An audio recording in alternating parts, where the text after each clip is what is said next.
unfortunately dream about trash, and especially the holidays.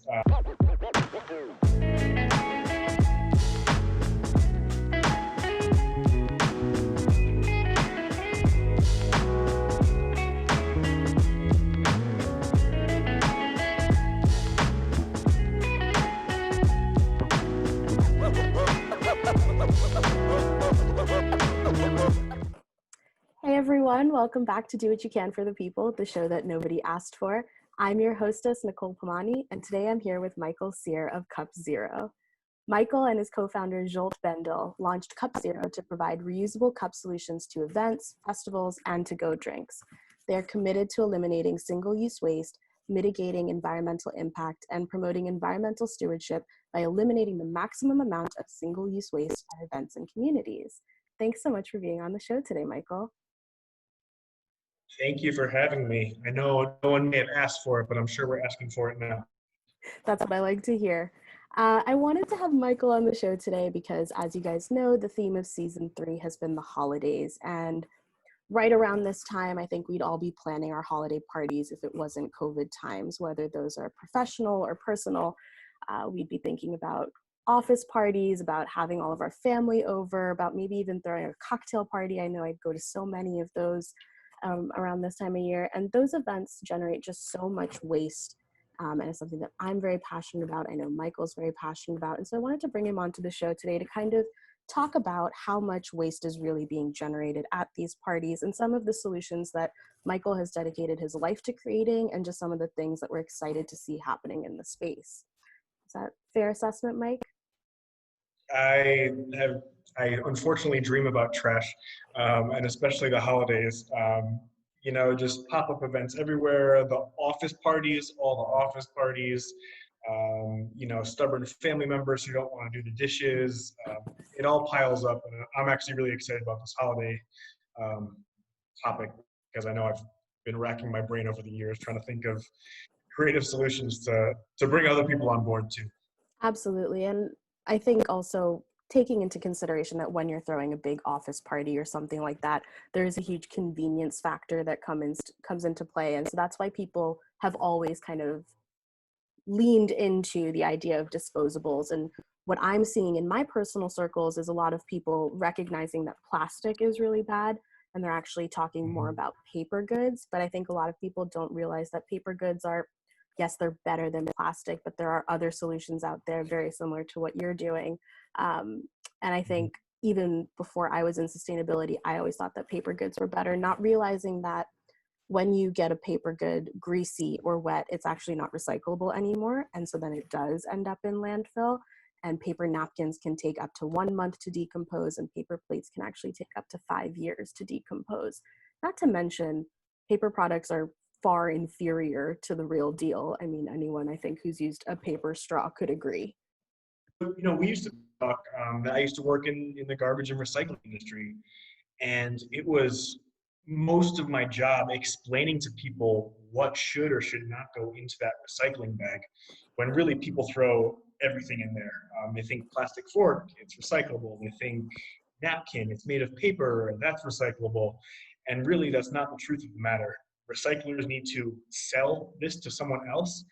That needs to be reprocessed into something that people want to buy in order for that whole recycling thing to work.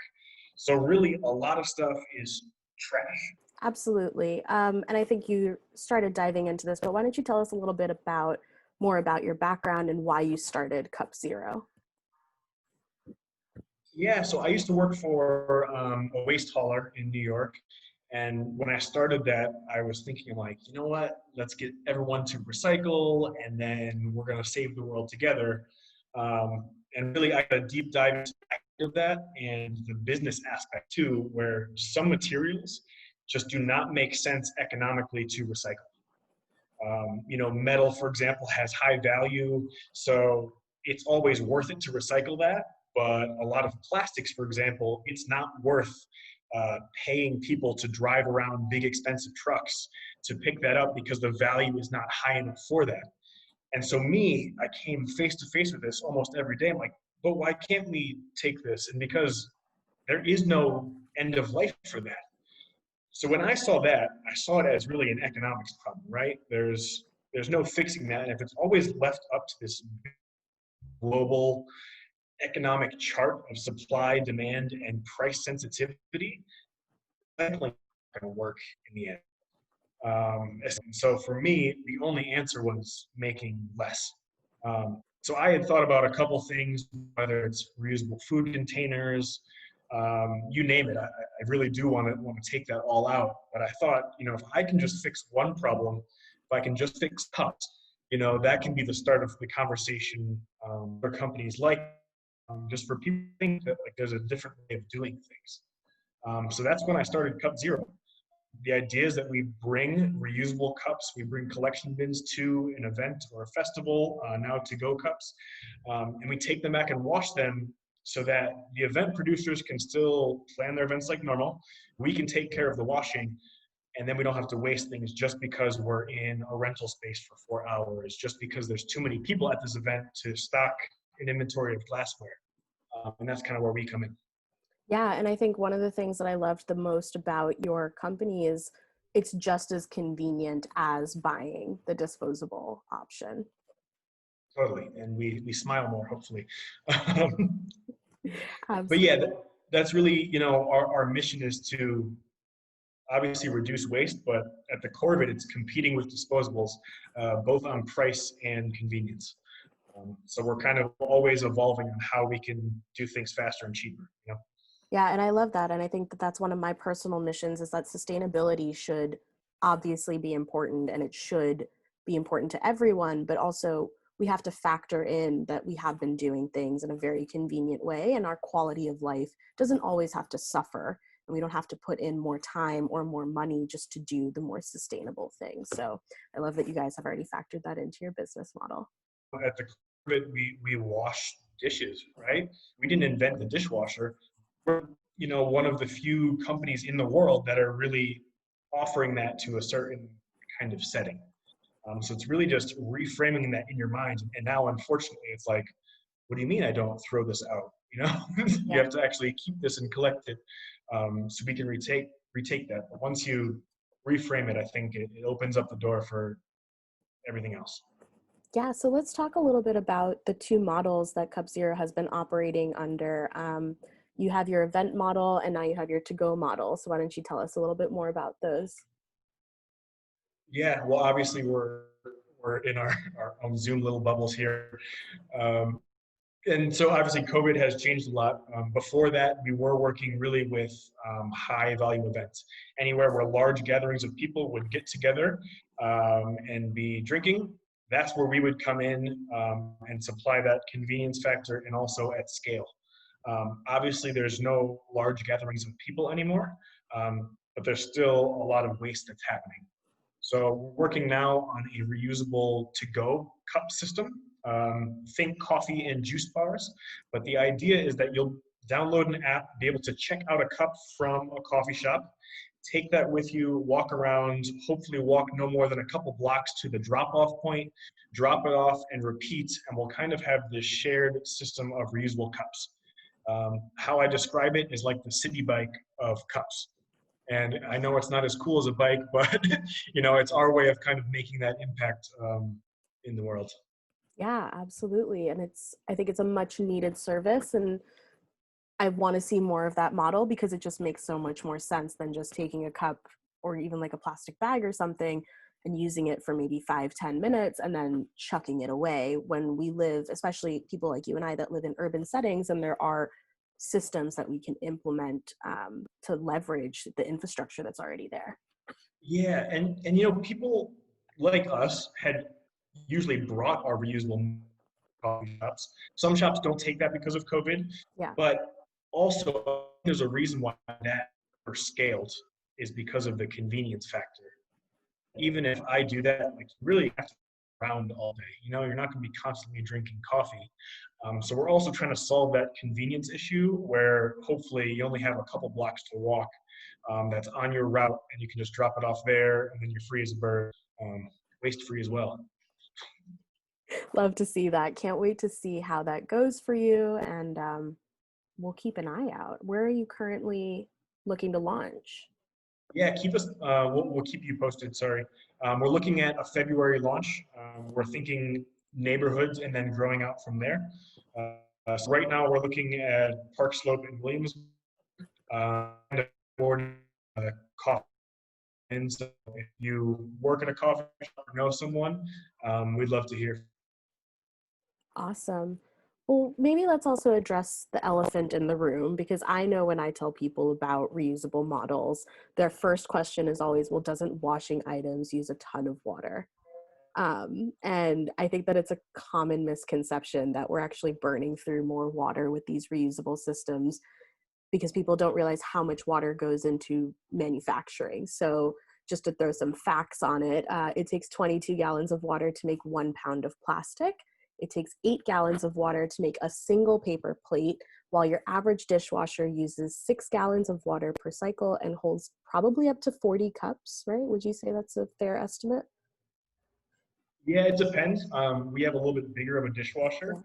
Yeah. I've seen those same numbers and I always like translate them into cups. But to the same, if you take it down, it's like 8 cups of water to make one plastic cup, Yeah. where we can wash 60 cups with 1 gallon of water. So as you said, there's so much water that goes into production that we're not taking into account. And that's time over time over time. So like every time you throw that plastic cup away, that water's just, you're never getting it back. Yeah, totally. And it is a misconception. It's something that we see also. We see the water that we use, but even one time using it, you're breaking even almost. Yeah. Okay, maybe let's take things a little bit broader now and give some of the people that are watching some of our best tips for throwing more sustainable parties, because that's really kind of where your love for this, where my love, you and I, we can tell the people we like to party. I think everyone likes to party. Everyone likes to party, especially in New York. Yeah. Everyone likes to party. And I think if I can do it in a way where I'm having the maximum fun with the least amount of impact, that for me is like the best party of all time. So Mhm. I pulled together some facts and some suggestions, and Michael added to them. And I think one that we both agreed on was to host a BYO event where you ask your guests to bring their own cup, maybe even ask them to bring like their own plate and cutlery. I've done it before. I don't know if you have. Well, I fortunately have a whole bunch of cups to use for any of my own parties at home. And picnics out there, I'm always, the guy bringing our cups out there. I've never done that, but I have offered to wash dishes for my family. And I think it's important, it's two things, like a perception, right? Like as a host, sometimes you want to be a good host, right? And make sure people come, they don't have to worry about anything. When really party, right? We want to eat and drink, and I will do the dishes forever if my glass of wine is next to me. You know, if someone's feeding me snacks at the beginning, Yeah. it's all good. And I think it's a little bit of perception changing that everyone. It takes some work to throw a party, so we can still have fun and all pitch in. Yeah, absolutely. And I think that if you pitch it that way to your friend group, like, hey, if we're just going to sit around and drink and talk anyways, let's just temporarily move that to the kitchen and we'll rotate in and Yeah, out of doing party some in the kitchen. dishes. Yeah. I always find that my parties happen in the kitchen, they stay in the kitchen. I could have like 3 couches and everyone wants to hang out in the kitchen anyways. I don't get it. I haven't actually hosted, but I have been to a your own cup party, and it's before Cup Zero, long before. But I remember using like a candle holder, and that was my vehicle, and I still have it. It's beautiful. It's like rocks. It's got different like little gemstones in it and stuff. But I think it's really cool to see also like what people bring to it, and that's almost like a fun element to the party too. Absolutely. My best friend got married last year and we had a ton of booze in the wedding party suite, but we had no cups. And so everyone started pulling, I'm not going to say her name or say the name of the hotel for protection, but everyone started pulling like decorations out from around the room. Like someone was using a beaker and someone was using a candle holder. And it was just, I think it made the party more fun with the creativity. Yeah, and that's also something I've learned is that nothing's going to get in the way of someone in a drink. Yeah. Like if you're at a party and there's no cups around, like the first thing that you do is like go snooping in someone's cupboard and like find whatever you can use, you know? Like we've all found a jar or something like that to drink out of. Yeah. Absolutely. Get creative, what I think is what our first Mhm. tip would be. Our second tip, I think, at least mine, is to serve batch cocktails, or considering to get like a growler of beer from a local brewery to kind of reduce the amount of bottles and cans that you're using. Um, Party punch. I can't tell you how Mhm. much party punch I've had in my lifetime, probably more than anyone should. And it's another great opportunity to get creative. And if you're having a theme party, you can make a themed party punch. And it eliminates a lot of the waste, I feel. Mhm. Yeah, and I think it's also just like a nice touch to your party. Like it's really cool to come up with like a big craft cocktail. People always go for that first. Yes. So I think it's really nice too. And then looking a little bit beyond beverages, some of the things that come to mind about throwing a more sustainable party are like to plan your menu ahead of time so you don't buy too much food or things you don't need. To borrow tableware and glassware from friends. You never know, like having a mix match assortment. People don't care that much, to be quite honest. To make recycling and maybe even composting, if it's available in your neighborhood, super easy. Put a bin out, put a label on it so that people know exactly how to participate in these things. Mhm. And by now, you know, most people know a little bit about it. So, you know, if you just say like, "Hey, recycling's here, compost is there," people get it, and Yeah. they're really on board pretty quickly. And you know, you mentioned having other people bring like their silverware or Yeah. something. You know, and beyond like a BYO silverware kind of thing. You know, I always grew up with holiday parties where someone would bring like extra chairs, Mm, right? Because it doesn't make sense for anyone to have like 15 chairs. You know, I have a pretty large family, so why can't that be the same for silverware? You yeah. know, I think sometimes we're afraid to ask when someone is glad to give that. Absolutely. So I'm Indian, and as Indian people, we tend to throw a lot of get togethers. And Mhm. my parents and a few of their friends actually collectively went in on barware. So they all chipped in some money and they Ah, like cool. split up these boxes and they all store like a couple of them. And anytime any of them's having a party, they know that everyone in that group is invited. So they just all bring over the barware and they keep going Ah, around cool. that way. So I think that's a fun solution also, to not like having to put up all the money and find all the storage, is to maybe pool your resources with a couple of friends who you always go to parties with, or who are you're in like a Mhm. rotation with on parties, and do it that way. So just giving some ideas out there. That's a really cool thought. And you know, and storage is a big thing, especially like in a city folk. Um, no one has room for extra stuff. That's a really cool thing. I never thought of that.